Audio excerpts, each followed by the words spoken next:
IDTV మన ఉనికి మన వాణి. నమస్తే. ఇటీవలే స్థానిక ఎన్నికల్లో సర్పంచ్ అభ్యర్థిగా పోటీ చేసి ఘన విజయం సాధించారు పోరండ్ల గ్రామం అభ్యర్థి విజయమ్మ.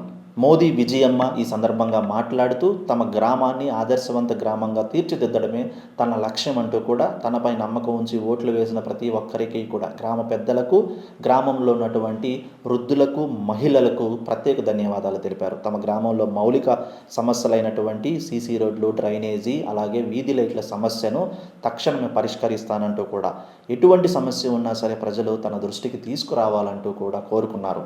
ఎప్పుడూ కూడా తమ వెంటే ఉంటూ తమ సమస్యల పరిష్కారానికి నిరంతరం పనిచేస్తానంటూ కూడా, అలాగే సమస్యలు ఉన్నా ఎవరు భయపడాల్సిన అవసరమే లేదు, సమస్యలు ఎటువంటివైనా సరే ఎంతటివైనా సరే తన దృష్టికి తీసుకురావాలంటూ కూడా విజయమ్మ పిలుపునిచ్చారు. గ్రామంలో ఏ సమస్య ఉన్నా సరే దానికి కట్టుబడి పనిచేస్తానంటూ ఎన్నికల్లో ఇచ్చిన వాగ్దానాలను ప్రతి ఒక్కటి కూడా ఒక్కొక్కటిగా నెరవేర్చుకుంటూ కూడా వస్తానంటూ గ్రామ పెద్దలు అలాగే ప్రజలు తనకు సహకరించాలంటూ కూడా విజ్ఞప్తి చేశారు. తన గ్రామాన్ని ఆదర్శవంత గ్రామంగా తీర్చిదిద్దడంలో ప్రజల సహకారం కావాలంటూ, అలాగే ఇంతకు ముందున్నటువంటి సర్పంచులు, ఉప సర్పంచులు, అలాగే గ్రామ పెద్దల సలహాలు, సూచనలు కూడా ముఖ్యమంటున్నారు విజయమ్మ. ఈ సందర్భంగా మాట్లాడుతూ తన గ్రామాన్ని రాష్ట్రంలోని ఆదర్శవంతమైన గ్రామంగా తీర్చిదిద్దుతానంటూ ఏ సమస్యలు ఉన్నా తన దృష్టికి తీసుకురావాలంటూ పిలుపునిచ్చారు. నమస్తే అమ్మా. నమస్తే. మీకు ముందుగా కంగ్రాచులేషన్స్ అమ్మా. మీ పేరు? మోడీ కృష్ణ. మీరు సర్పంచ్ గా పోరండ్ల గ్రామానికి సర్పంచ్ గా గెలిచారు కదా, అందుకే మీకు ధన్యవాదాలు తెలుపుకుందామని వచ్చినాము. సరే, మరి మీ గ్రామానికి మిమ్మల్ని మీ పైన నమ్మకం ఉంచి మీ గ్రామస్తులందరూ మిమ్మల్ని గెలిపించినందుకు మీ గ్రామ ప్రజలకి నువ్వేమైనా చెప్పాలనుకుంటున్నావా?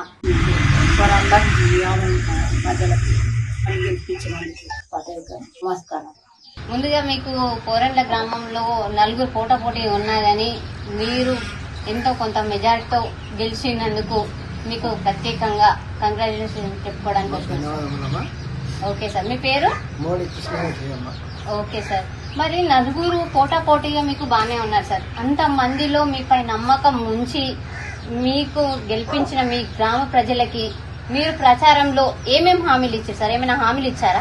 ఏం హామీలు ఏమైనా, అందరికి అండగా ఉంటామని, ఎప్పుడు పిలిచినా పలుకుతామని, ఏ రాత్రి పగలైనా కానీ మీ తోడు వెళ్ళి పనిచేస్తామని, అందరికి ప్రజలలో మంచిగా కలిసిమెలిసి ఉంటామని అందరికీ. ఓకే, మరి మీరు ప్రచారం అయితే చేసిరు కదా, ప్రచారం చేసినప్పుడు మీ గ్రామస్తులు మాకు ఈ బాధలు ఉన్నాయి అని చెప్పేసి ఏమైనా చెప్పుకున్నారా? ఏం చెప్పలే. ఇక అన్ని మనకు మా పెద్ద మనిషిలాగా ఉంటాడు, మా అందరితో మంచిగా ఉంటాడు, అందరితో కలిసిమెలిసి ఉంటాడు, పనిచేస్తాడు. ఆ నమ్మకంతో మాకు ఓట్లు వేసి గెలిపించారు. ముఖ్యంగా వాళ్ళ సమస్యలు ఉన్నాయి కానీ అన్ని నిన్న మొన్న ఊళ్ళకి అన్ని తిరిగి వాళ్ళ ఏమెవరో ఏమున్నది, ఏ వాడకి ఏమున్నది, ఏ బస్తికి ఏముందని వాళ్ళతో మాట్లాడి ఒక లిస్టు రాసుకున్నాం. ఆ లిస్టు ప్రకారంగా ఒక్కొక్క పని మెల్లమెల్లగా చేస్తామని మాట్లాడుతున్నాం. ఖచ్చితంగా ఆ పనులు చేయాలని మేమందరం అనుకుంటున్నాం. ఇప్పుడు మా ఛానల్ తరఫున చివరి మాటగా మీ గ్రామస్తులకి ఏమైనా చెప్పదలుచుకున్నారా? మా గ్రామస్తులందరూ నమ్మకంతోటి మా కోట్లు వేసి గెలిపించినందుకు మీ ఛానల్ వారికి మీకు అందరికీ ధన్యవాదములు. ఎందుకంటే అందరూ నమ్మకంతో మా కోట్లు వేసి గెలిపించారు. అదే నమ్మకం మాది. అందరికీ అదే నమ్మకం మీద పనిచేస్తాను. అందరికీ ఎప్పుడు ఎల్లప్పుడూ కలిసి మెలిసి అందరితో ఉంటాను.